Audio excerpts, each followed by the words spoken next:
Hi, it's Jen. Today, my regular schedule has been interrupted a bit, like the entire world's schedule, because of the coronavirus.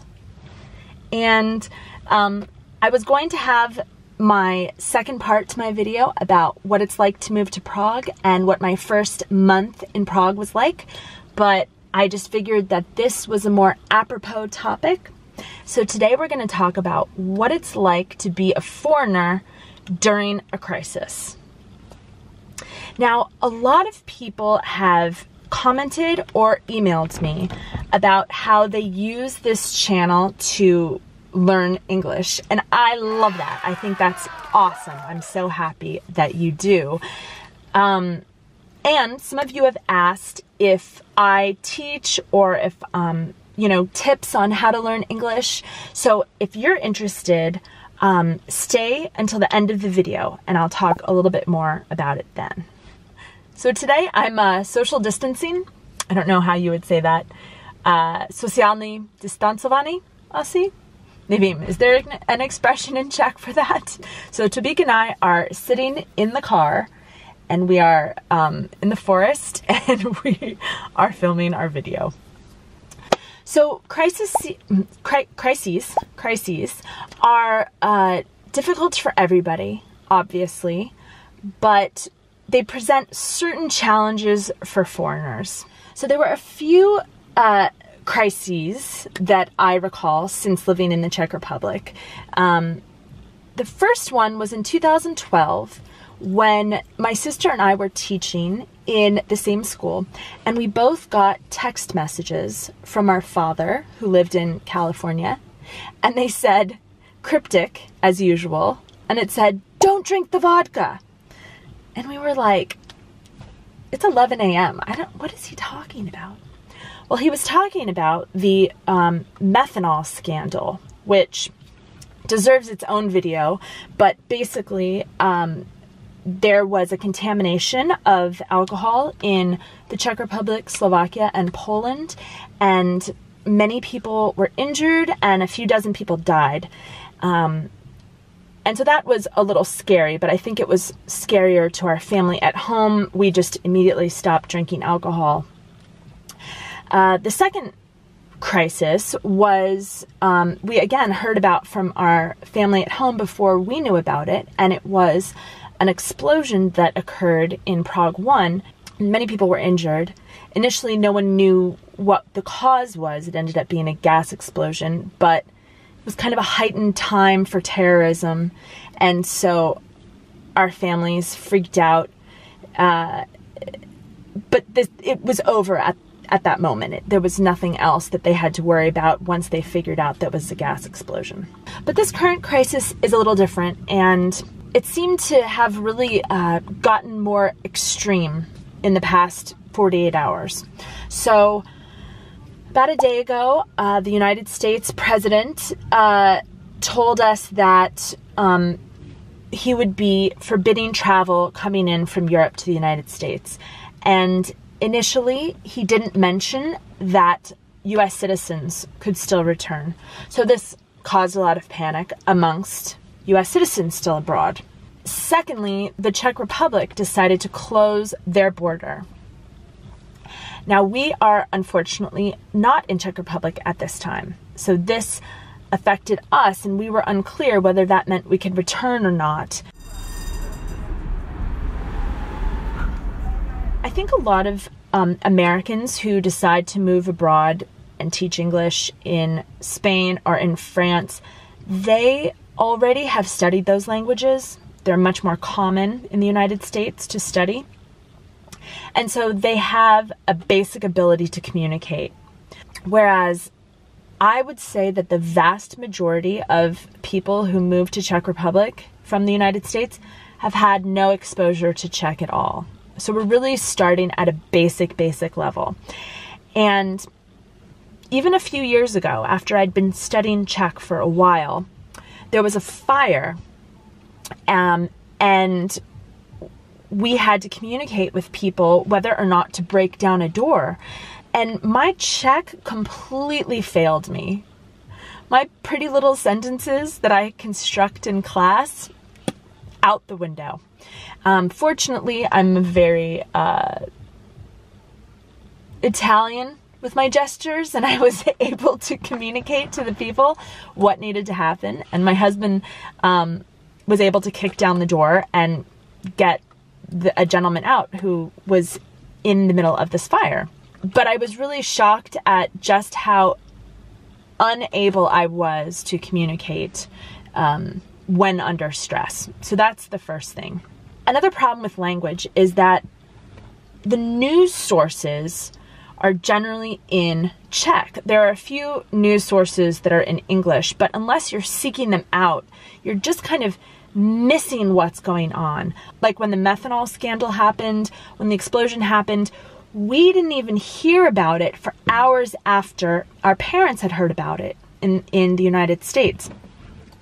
So it's easy to just live in an English-speaking bubble. And that's a problem when what you need most is information. And this also becomes a problem because we have these groups like on Facebook, on the internet, where all the English speakers are just pooling the rumors that we've heard from our Czech friends, from our maybe Czech spouses or Czech students, but we don't have access to the actual words of the president. For example, when the Prime Minister said that they were closing the borders, but that Czech nationals could be let back in. What did that mean for permanent residents? So if I'm American and I happen to be outside of the Czech Republic, even though that's my permanent home, can I get back in? There weren't clear answers to this immediately, and it got a little bit hectic as all of us foreigners tried to figure out what to do.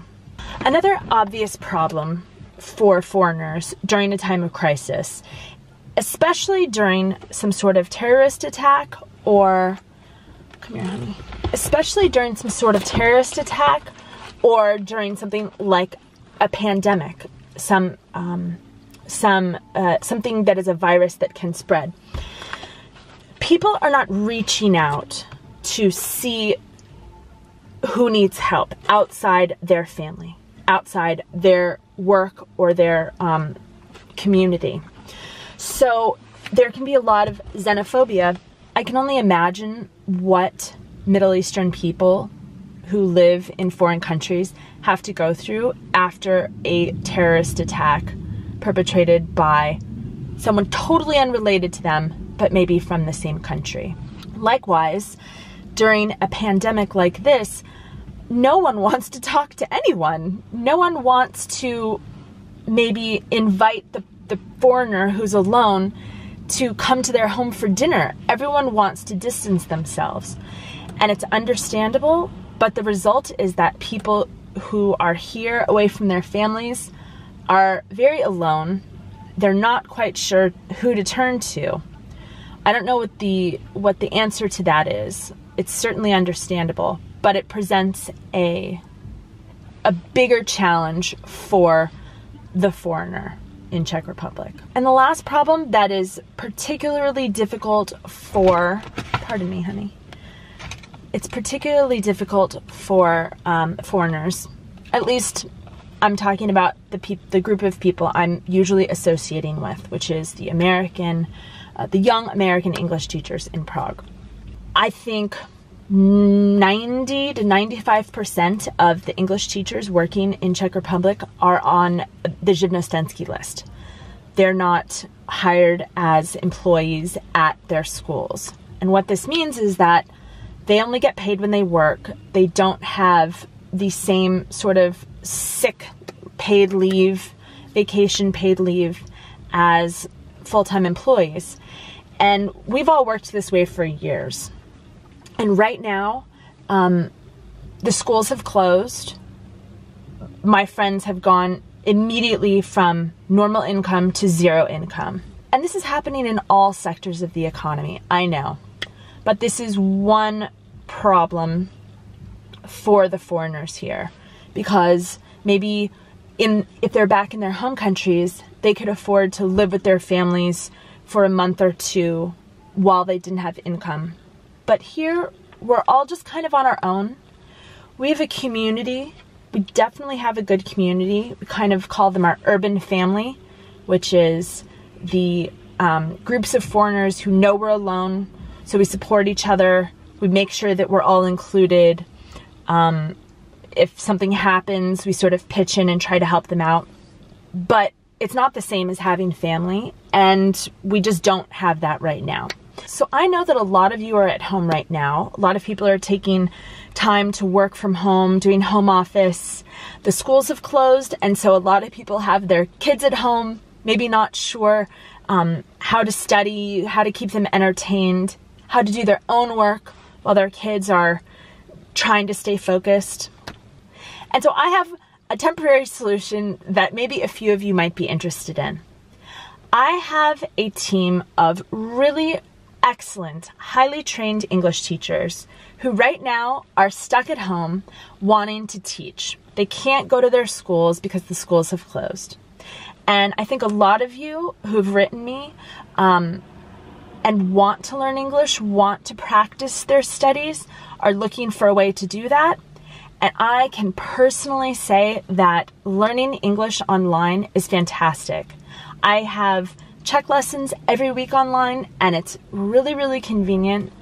And this might be the perfect time for you to focus on learning English, to give your children the opportunity to focus on learning English. And you can set up online classes with people that are familiar with teaching Czechs and have a ton of experience teaching English. Join our Facebook group at the link below to find one of the best English teachers in the Czech Republic for you or your child. And the last thing that I think you can do if you happen to know an immigrant, a foreigner, someone who's here working but from another country, is don't assume that they know what's going on. If you speak Czech and you can help them to get the right news, to understand what's happening, reach out to them, call them, Skype them, and just tell them that you can be their resource. That if they have questions, you can help them find the answers, because the language barrier is really hard, and it will mean a lot to them to know that you understand that they feel alone, or that they don't have a lot of people to reach out to. That will really mean a lot to them. Okay, I'm sorry for the informal video, but I just wanted to connect with you and let you know that we're all kind of trying to get through this together. And I hope that you have a safe week. Okay. See you next time. Uvidíme se příští týden. Ciao.